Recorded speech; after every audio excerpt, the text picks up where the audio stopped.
Okay, this is Kirk McDow. This is Contribution Sales Management. This is video number 2. This is the very end of the section called Recruiting. And let's see.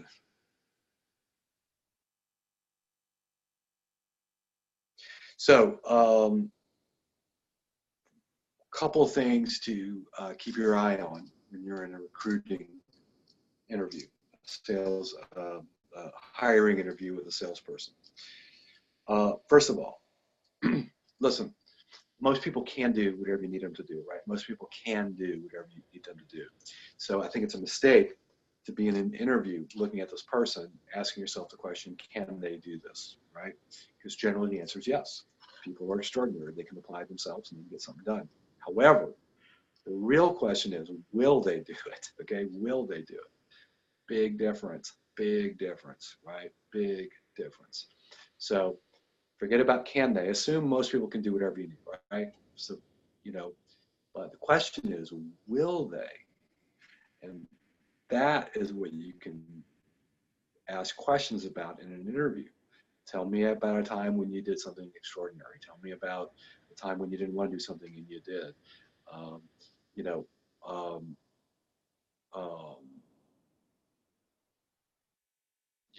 What you're trying to ferret out is those people who have extraordinary potential who don't ever do anything, right? So you want examples of people who have actually built something. They've taken a territory and expanded it. They've taken a territory that wasn't working and made it work. They started a new territory. Maybe they've been an entrepreneur and built a company from nothing.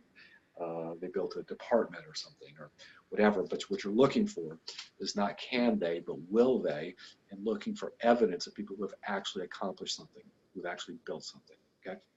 Second thing is character versus smooth. Listen, you're interviewing salespeople. Salespeople are really good at being smooth, man. So you need to, not be enamored. They're going to laugh at all your jokes. They're going to say just the right thing. They're going to seem like your long-lost brother or sister. That's what they do, right? So what you want to keep listening for is character. What's their character? What are they going to do when you're not there? What are they going to do when they don't feel it? Are they going to take care of your customer when your customer's not being wonderful with them? Are they going to be industrious when you're not around? Are they going to, like that, right? Looking for care. So ideally someone who's built something before and actually accomplished something who has wonderful character. They look and feel like the real deal, like they're telling the truth and they can back up what they're saying. Character, right? And then stay present, right? You, the owner, the interviewer, the leader, stay present. In other words, if it's a great salesperson, they're going to take you on a journey. It's going to be a wonderful story. It's going to be anecdotes, and you're going to want to laugh and giggle and that kind of stuff. That's a pro, right? So your job is to stay present and don't be enamored by the smoke screen, but just watch the ball moving around. Like, where's the conversation actually going? Don't start getting lost in, wow, this guy's wonderful and he sounds just like me, and blah, blah, blah, blah. So don't drink the Kool-Aid, stay present and look for character and ability. Like, will they? Like, not ability like can they, but ability like, do they have the ability to actually get themselves up in the morning and get something extraordinary done on most days, right? Okay. All right, those are my thoughts on recruiting for right now. Next section is performance, right? So you've got a team in, they're in place, and now performance, right? So it's going to be really important. So,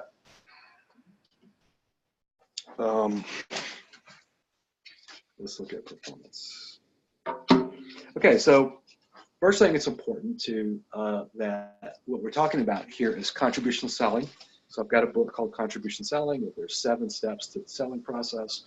And so one aspect of performance is running the play as designed, right? So you may have a different sales methodology, no problem. All this applies perfectly to that. But if you're using the contribution sales model, you want to be grounded in the contribution sales model, which is very simple, very elegant, and very enlivening, and very effective, right? I highly recommend it.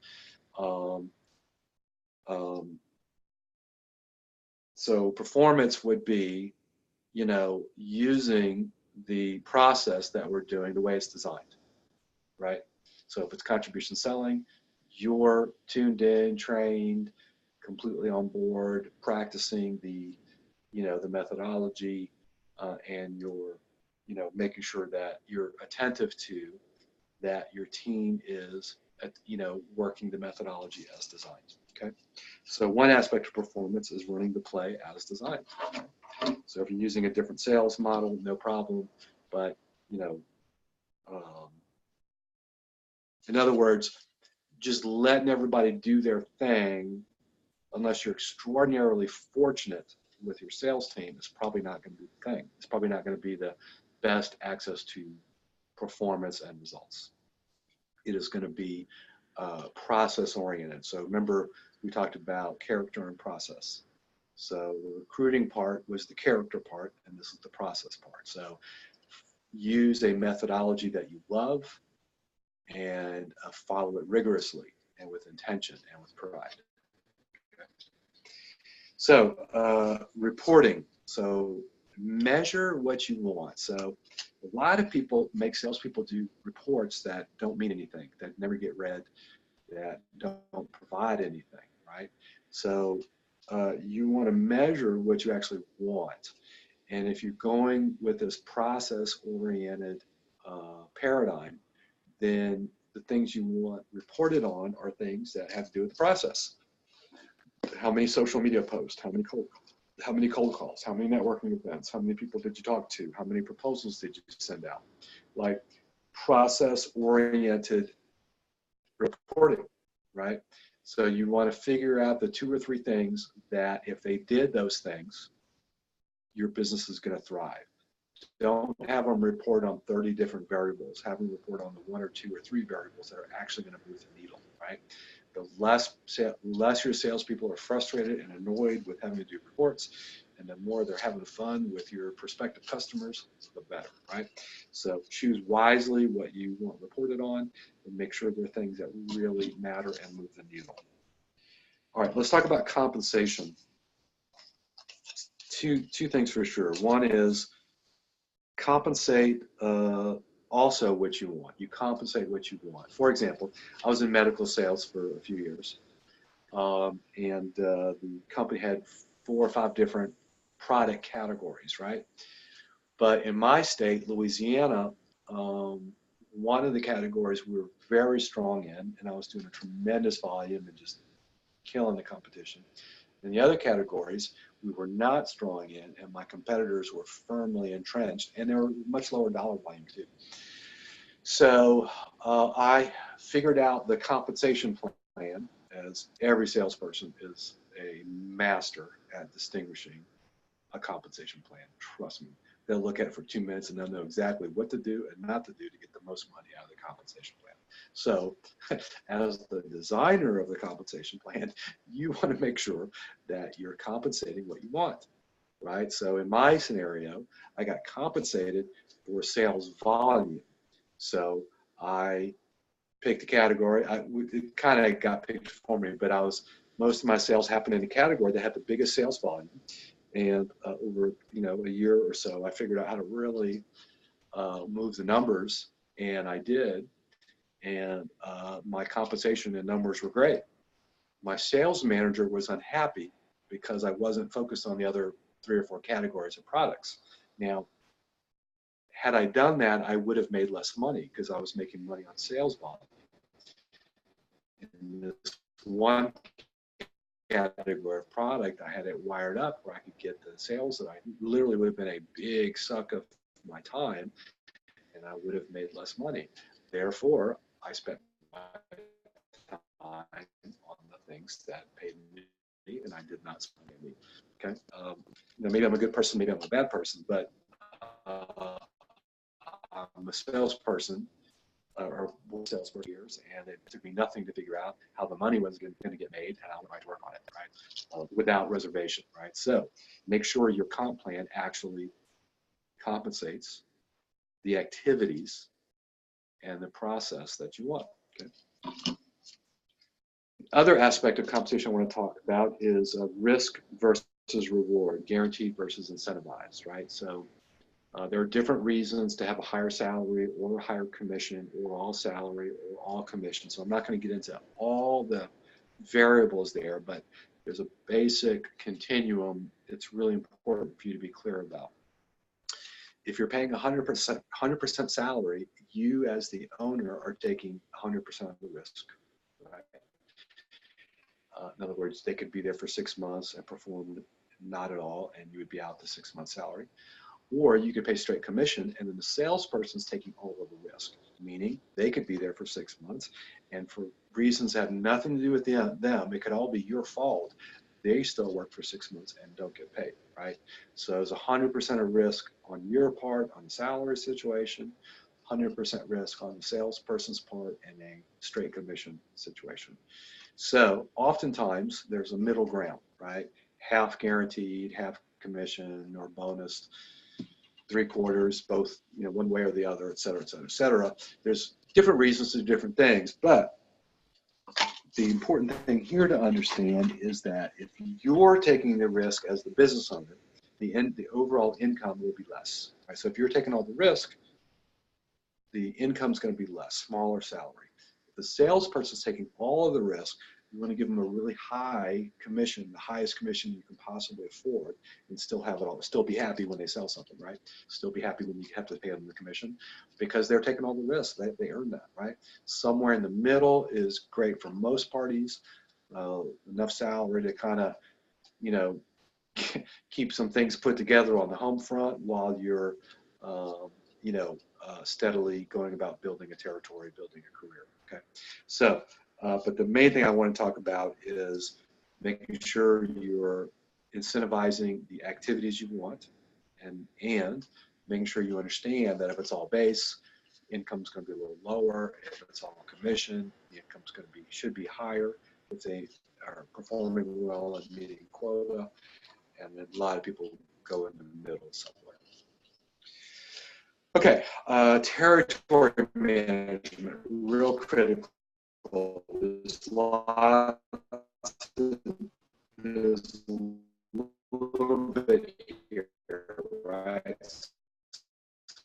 So I'm going to go over some basic concepts. If I have 10 sales for the state, or do I want to have one person in hospitals, another person work on nursing homes, another person work on home health agencies, et cetera, right? So the first category is geographic. You take Louisiana, which is how the medical sales company did it that I worked for in the 90s, right? So I had Louisiana and Southern Mississippi. My buddy had Texas, whatever. Somebody had Mississippi and whatever. So that's one way to do it. The other way is vertical, right? You call on hospitals, you call on nursing homes, you call on home health agencies. Different advantages either way. There's no right way to do it. You want to look at the industry, your company, maximizing the opportunity for as many salespeople as possible. So sometimes by constructing territories well, you can get twice as many salespeople in a specific area, all fine, not competing with each other, plenty for everybody.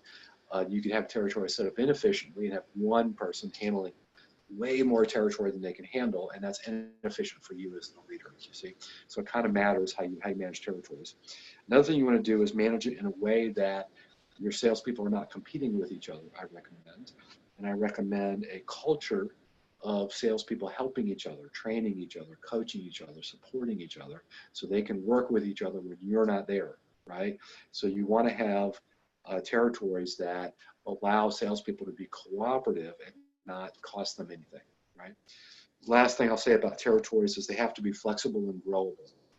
So you may hire 2 people today and over the next 5 years hire 20 more. Well, how are you going to integrate those new people into your territories without breaking your promise to the first hires, right? A lot of people say, oh, well, there's nobody here, you can have everything. And the next person comes in, you got to cut your territory half. The next person comes in, you cut your original territory in quarters, and so forth and so on. So you got to have a process that works today and tomorrow and can grow, right, with new people coming on board with company growth.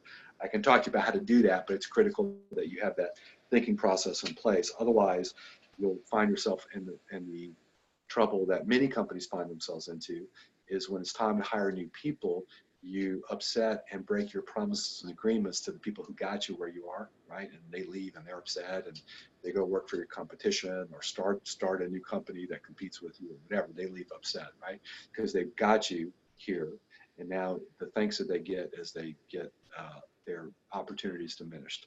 So you can avoid the whole thing by thinking through the territories on the front end and designing them in a way that you get the most efficiency, the most salespeople in a certain area, that in a way that really works, that the salespeople can support each other, and that the territories are flexible and you can grow, like add more people in without upsetting the people that got you there. You know?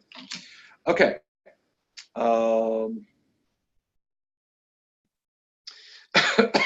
So as the leader, you're also the manager.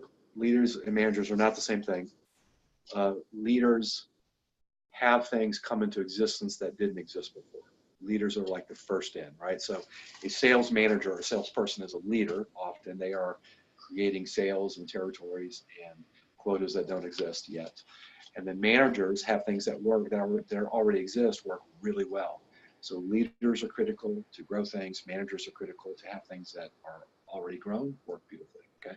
So just in a general sense, as a sales manager, as the owner related to the sales team, your job is to have everything work, like just have everything work, right?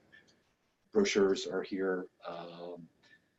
Somebody's available to answer questions, you know, just whatever. Like, it's not okay to have things haphazardly arranged in your company so they don't work that well. If you want world-class performance in your world-class team, you want to hire world-class people, your job as the owner, the leader, is to have everything be impeccable, have everything in the company work well.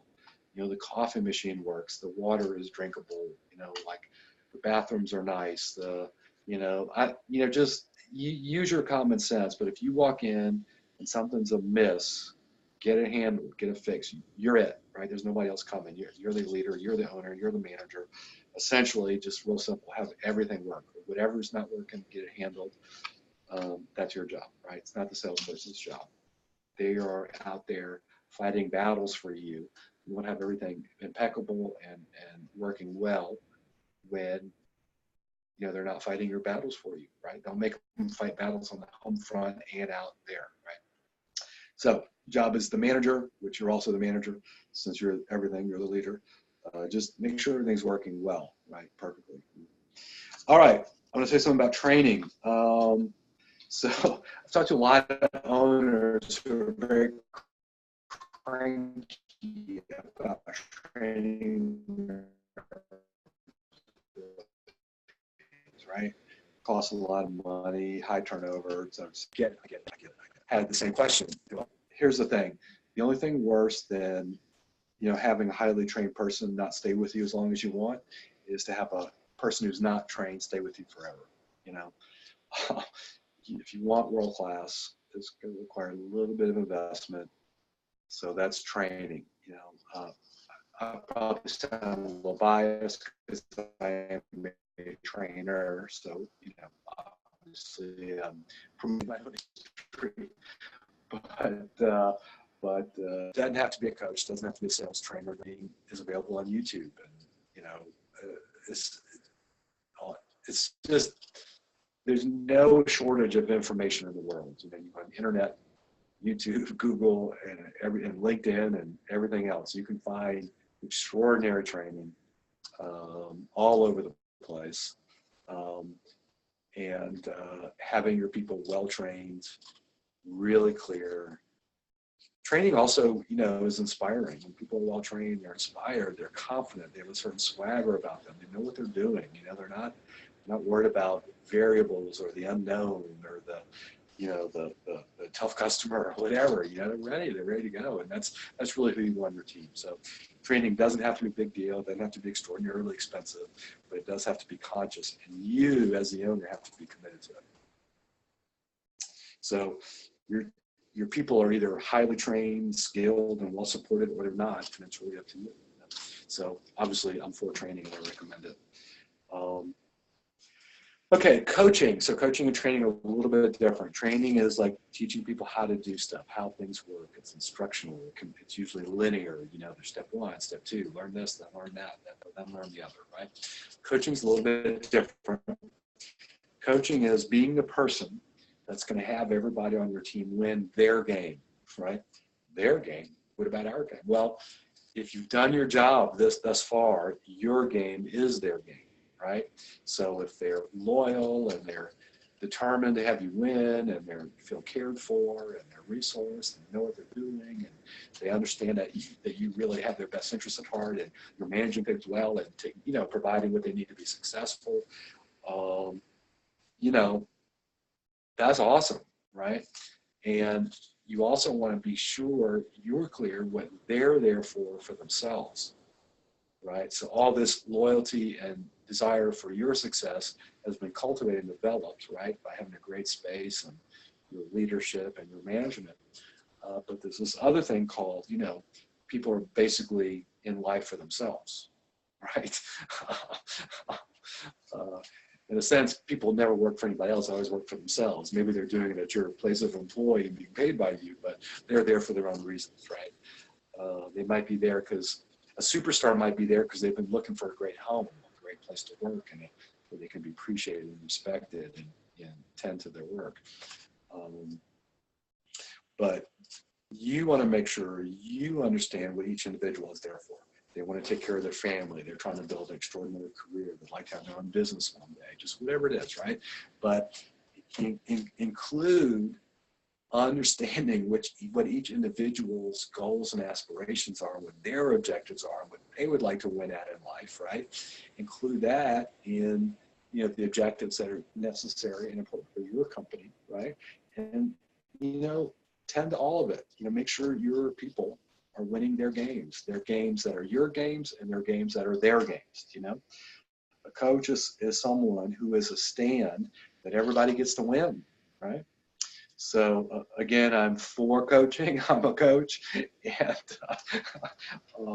but it's just it makes extraordinary.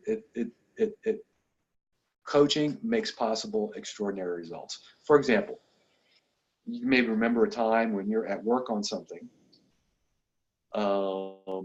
Maybe you're trying to build a career, or maybe it's something a little more specific. Trying to get a project accomplished, or something like that. And somebody comes up to you and talks to you, and they just say the right thing, and all of a sudden you feel like $1 million, and you feel like you can't lose, and it makes a difference in results. Coaching is not this fluffy woo-woo thing that doesn't really make a difference. Quite the contrary. If you notice, people who are committed to extraordinary results have a coach. Professional athletes have a coach. Successful high-level CEOs have a coach.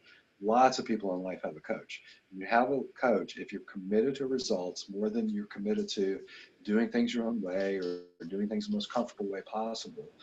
You have a coach if you want to be inspired, top performing, successful, best practices, always have somebody to talk to, share with, breakdowns, breakthroughs, victories, defeats. It really is a powerful component of world-class performance and results.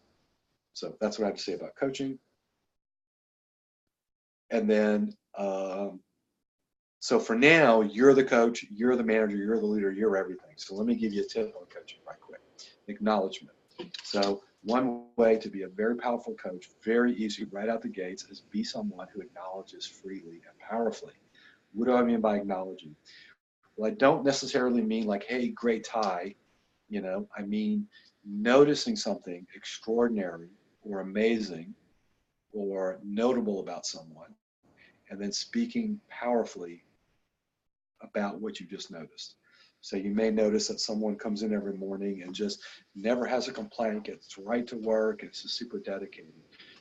Next time they come in and they're passing by your door, pull them in and say, hey, I just love how you come in every morning and you're just dedicated and focused and you get right to it. And there's no BS about you. And I just want you to know I noticed and I really appreciate that.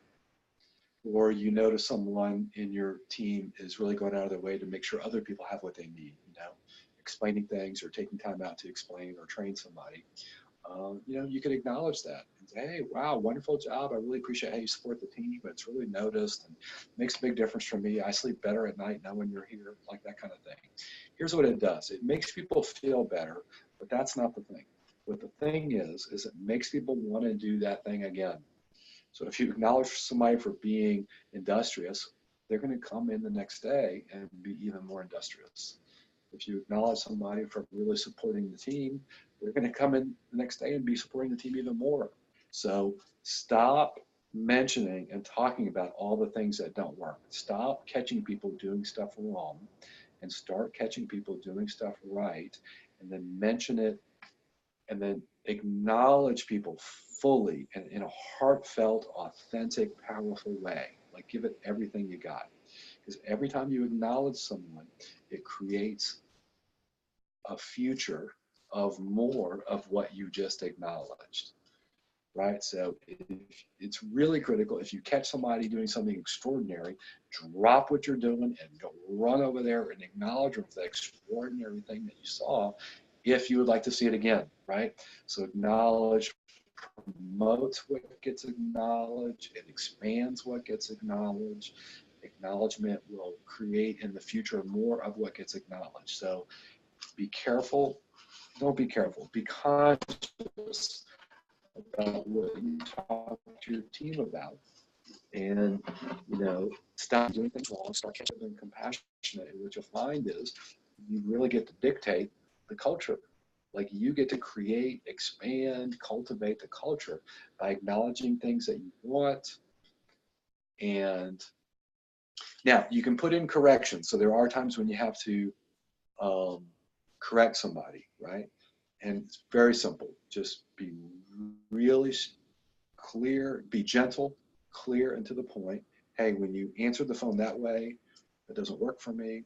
Here's how I want you to do it. Do you have any questions about that? Right? Doesn't have to be dramatic at all. There doesn't have to be there doesn't have to be any shame, condemnation, condescension. You don't have to be patronizing, none of that stuff. You just notice the behavior, right? What it was, here's what you want, be clear about it. Now, the next step, if you've done that a couple of times and you're not getting what you want to talk about disappointment. Hey, that's the third time I've seen you do this thing. I want you to know I'm really disappointed. I really thought we had a conversation about that would have got that settled, where I wouldn't see that again, right? Clearly I'm mistaken, and I want you to know I'm disappointed. I'm disappointed. How's it going to go from here on out? So expressing your disappointment in something is way better than beating someone up. And let me tell you, it gets them to the quick. So if you've done your job and they know you care for them, right? If you're this leader I'm talking about, practice what I'm suggesting you practice. At the end of some day, you roll up on somebody, you say, hey, I'm really disappointed with this thing. You're going to have their attention, right? And you're not going to be beating them up, and it's not going to be disrespectful. You're going to have their attention, and they're going to put in the correction. And if they don't, you might have missed something on the character part, right? So they may not be your team member, but you can get a lot done through acknowledgement and expressing disappointment from time to time, like 10 units of acknowledgement, 1 unit of expressed disappointment, that kind of thing, right? And I think you'll find that your team loves being managed by you, right? So, okay, that's performance.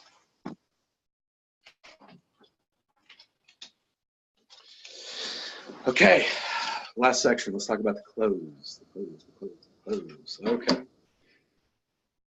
So if you haven't done so already, here's what I want you to do. I want you to pull out that worksheet, right? And I want you to go through it. It's really brilliant. So what it's going to, and Lewis, I'll supply the worksheet, but here are the questions. Of the characteristics of the salespeople you've enjoyed doing business with. I'm sorry, of the salespeople you've done business with in the past, what are the characteristics that you really appreciated? Question number 2. of the salespeople you've done business with in the past, what are the characteristics you did not appreciate? Number three, of all the characteristics in each category, which ones do you possess? Tell the truth. Next question.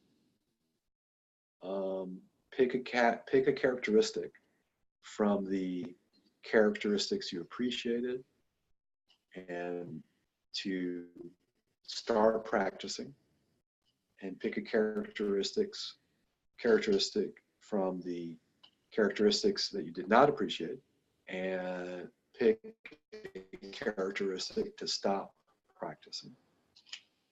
And what I want to say about that is all of these characteristics you could look at as things that one could practice and practice. So all these characteristics and whatnot, I recommend you start relating to them like habits. Oh, I talk for practice and talking fast for a long time. When I want to, I can talk slowly. Mostly anything that you notice that you like or don't like can be practiced, learned, and developed over time. And mostly it's a lot easier than you think. It just requires being present, like being interested in being present. Also, I want to mention that I do very powerful one-on-one calls. And so you might be, as we're getting close to the end of the book here, you might be wondering, how do I apply this? And how do I apply that? And how does this work? And how would this work for me? I'm happy to, I'd love to have that conversation with you. I do very powerful one calls where we actually go to work on solving a problem or a challenge or getting a question really answered that will make a difference for you. And typically those calls don't last more than 30 minutes. Now that you have bought this book, I would like to offer you that challenge call. You can go to kirkmcdow.com, and right on the first page, you can schedule yourself on, put yourself on my calendar with a button that says schedule your challenge call.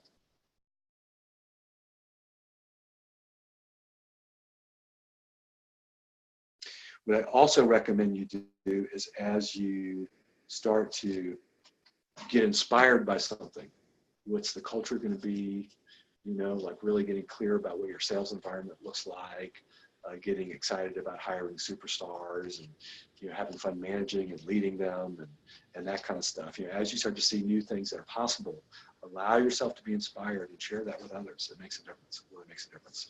You want to continue to make this new future of being this wonderful sales manager and having this awesome world-class sales team. You want to have that be something you're inspired by, and you want to keep reminding yourself of it, right? And then what you'll find is, as you're out in the world talking about it, some people will invite themselves to come interview with you or to refer people to you, okay? All right, so now I want to talk about the power of yes. Now I'm talking to you as a business owner, and I'm also talking to you as the sales manager, and how you're going to talk to your salespeople, right? So how anything gets accomplished in life is someone says yes to something, right? So you may start to see something possible, like a new future for your company, a new future for your sales force, and maybe thinking, should I talk to this guy or not talk to this guy? Yes, you should talk to this guy. I'm offering a free 30-minute call. Absolutely, talk to him, right? But you want to get in the habit of saying yes to things. Things happen when someone says yes. You started your company when you said yes to something, and then obviously you want to make sure you say yes to the things that are going to make the difference, right? So I understand, people have considerations and they want to be sure they're making the best choices. I honor that and appreciate that. Sometimes there's a process and a lot of time involved. But at the same time, I want you to be super, super, super clear. You want to develop a culture of yes in your company. Yes to commitments, yes to promises, yes to actions, yes to new futures, yes to trying things, yes, yes, yes, right? Don't be the company where everybody sits around and talks about why nothing is going to work. Like, you be the leader that is in front of a company that is a big fat yes. Yes to customers, yes to trying new things, yes to being leaders, yes to being innovative, yes to being world class, So you could practice that, right, by looking and seeing what question you're dealing with right now and look and see what you could say yes to move the needle on to the next thing, okay? One way, if you're not going to hire a coach or a consultant, if you're not going to go, the professional route, I'm going to give you a tip, right? Call it the A-team. And you want to assemble 5 to 10 people in your life who you trust. They've demonstrated that they have your back. You can really count on them. They've all don't put up with any ridiculous, unfair things, or that's difficult, or this isn't going to work, or they're not going to listen to you be grumpy or small or manipulative or whatever, right? They only hear you at your biggest, most powerful self. And and what they are is they're available for you to call at a moment's notice when you're in trouble. We don't mean by in trouble. You forgot who you are. You forgot what you're doing. All of a sudden, your sales team seems like the enemy, or seems like no one's ever going to close another deal again, or whatever. You need somebody to reach out to and talk to and reinvigorate this conversation. This thing is possible. It is possible through a high integrity, process of contribution and being of service and being the real deal, by being an extraordinary leader, by being a great manager, by caring for your people. You can be at the head of a world-class team, and making you, proud to be in your industry and proud of what you've accomplished, right? That's possible. When it starts looking impossible, you need somebody to talk to, right? So your A-team is a wonderful way to do that.